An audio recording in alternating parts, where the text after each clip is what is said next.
So the last part of chapter 1 that we're going to talk about is cellular adaptations.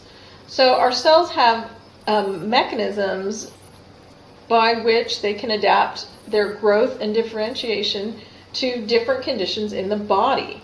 So there are some alterations that are normal and some are pathological.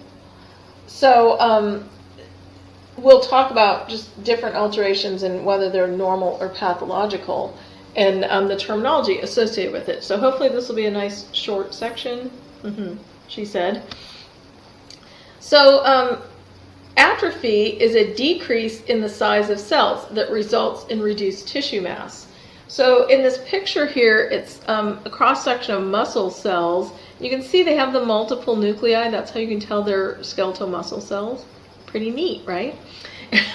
Anyway, the big round ones are the regular size cells, and the tiny little ones are the reduced tissue mass.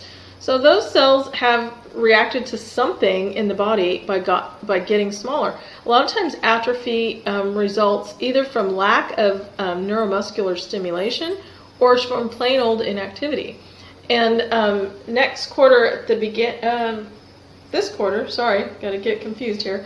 This quarter, at the end of the quarter, we're going to talk about the complications of immobility, a thing that we're trying to avoid in physical therapy.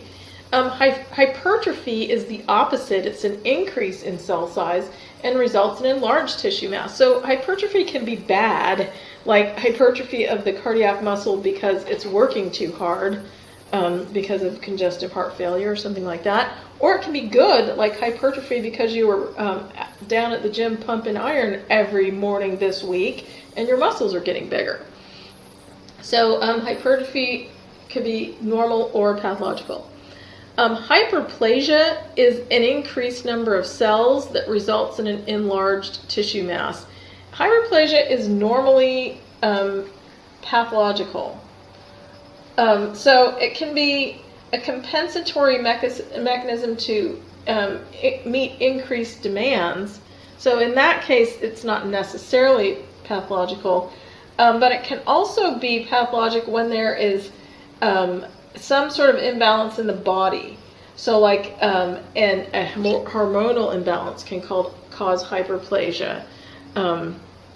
So it's with atrophy, hypertrophy, and hyperplasia, they can be normal or they can be pathological. Some of the other ones are just purely pathological.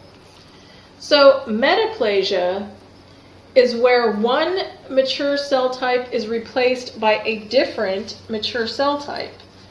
So sometimes it's an adaptive mechanism to provide a more resistant tissue.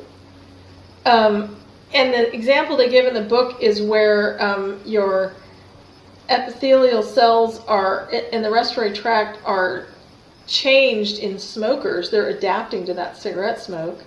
Pretty scary though. But the new cells prevent a stronger barrier to the smoke. Or it can be just the body's adaptation to a current environmental condition. Dysplasia is where cells vary in size and shape within a tissue. So with all these terms, they all have plasia in the name, and plasia means growth. So then you can look at the other terms, or atrophy and hypertrophy don't, but hyperplasia, it's more cells. Metaplasia, it's different cells.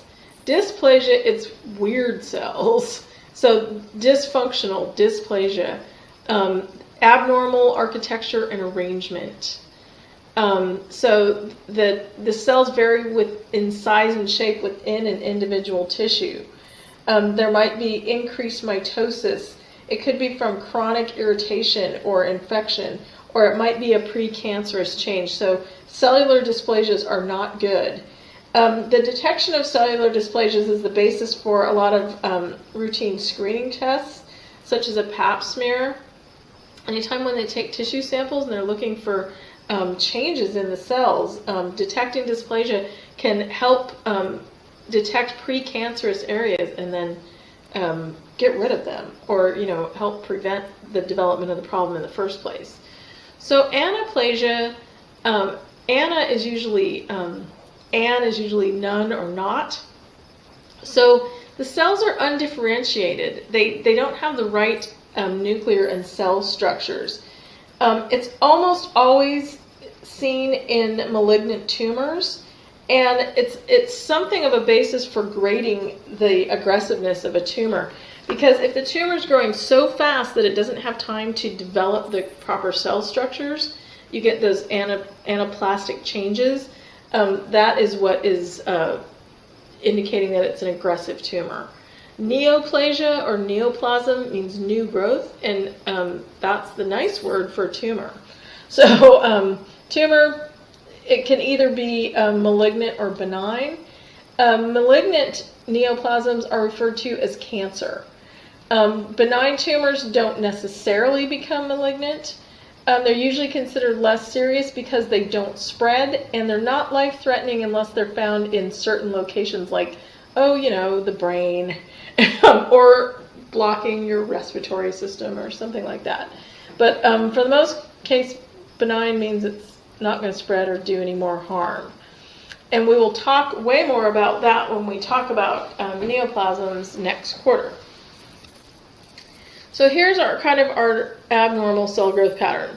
So on the top we have our classic normal cells. When you look across at hypertrophy, they're very, very similar, except they're just bigger.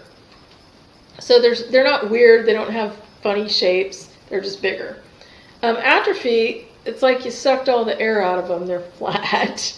They're smaller, but they still have their nuclei, and they're just smaller. Hyperplasia there are more of them. So we had one row, now we have two. So that could be normal in response to some changes, but it could also be a problem. Dysplasia, okay, the cells are getting weird now. They're shaped differently. They're not stacked up the right way. Metaplasia, it's a completely different type of cells. And this is like the example of the smoker's respiratory epithelial cells. The ones at the cilia are replaced with the tougher ones that can resist the smoke better. Neoplasia, those cells are getting crazy. They're growing all over the place, and they're weird shapes, they're anaplastic, and who knows where they're going. So there are different types of things that can cause cell damage and necrosis, which is death of cells. Apoptosis, it refers to a programmed cell death, which is a normal occurrence in the body. There are some cells that we are born with that do not survive our entire lifetime. And I mean types of cells. Certainly cells are new cells are made all the time. But there are some cells that are just programmed to die at a certain time. So the interesting thing is that the mechanisms of apoptosis are not really well known or well described. So we haven't figured out. I mean, surely there's got to be, one must think that there is a genetic link, but we don't know. We don't know why those cells decide to just... but it's a normal occurrence within the body. Ischemia is the deficit of oxygen in the cells. So anything that deprives your cells of oxygen can cause cell damage. Hypoxia is reduced oxygen in the tissue, so it's not a deficit, but it's a reduction. And it can cause nutritional deficits in the cells because the cells need that oxygen for their metabolism. And so when we have hypoxia, that can cause cell damage as well. Pyroptosis results in lysis causing nearby inflammation. So pyro means fire, or that prefix. So it's fever or fire or heat. So the lysis of the cells causes inflammation in the nearby cells. So different things can cause that. Pyroptosis differs from apoptosis in that pyroptosis results in the lysis or dissolution of a cell.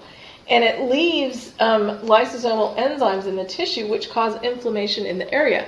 With apoptosis, that cell dies off and it doesn't necessarily affect the cells around it. So that's kind of the difference between the two. Cells can be damaged by physical damage, excessive heat or cold, exposure to radiation. They can be damaged by mechanical damage like pressure or tearing of tissue. They can be damaged by chemical toxins, either exogenous from the environment or endogenous from inside the body. So with that pyroptosis, the lysozyme enzymes that are left after the cell dissolves, those are endogenous chemical toxins. So microorganisms such as bacteria and viruses, and we'll talk more about these in the infection chapter, they can cause cell damage because a lot of times they're using our cellular mechanisms to reproduce, and then they burst out of the cell to go off and keep infecting and damage the cell in the process. Abnormal metabolites can cause cell damage. Genetic disorders can cause abnormal metabolites. Inborn errors of metabolism, such as fetal ketonuria, and altered metabolism, as in diabetes, can cause abnormal metabolites that cause cell damage. Imbalance of fluids or electrolytes can also cause cell damage, and we will talk about that in the next chapter. So when cells get damaged so badly that they can't recover, we get necrosis. And with necrosis, dying cells cause further cell damage due to cellular disintegration. And there's some really gross pictures. Some are in the PowerPoint, some are not. And they're definitely, you can look at all the gross pictures you want in this book, let me tell you. Liquefaction necrosis is where the dead cells actually liquefy because of the release of cell enzymes. So with the pyroptosis, you get more liquefaction necrosis. And this picture is a picture of some liquefaction necrosis in the brain. Yikes. Coagulative necrosis are where cell proteins are altered or denatured, and you get coagulation, where clumps of denatured proteins in the cell. Fat necrosis is where fatty tissue is broken down into fatty acids, and that damages the cells around it. And caseous necrosis, like casein, the protein in cheese, is what it's named after. Caseous necrosis forms, it's a form of coagulation necrosis, and it forms this thick, yellow, cheesy substance. That's why they call it that.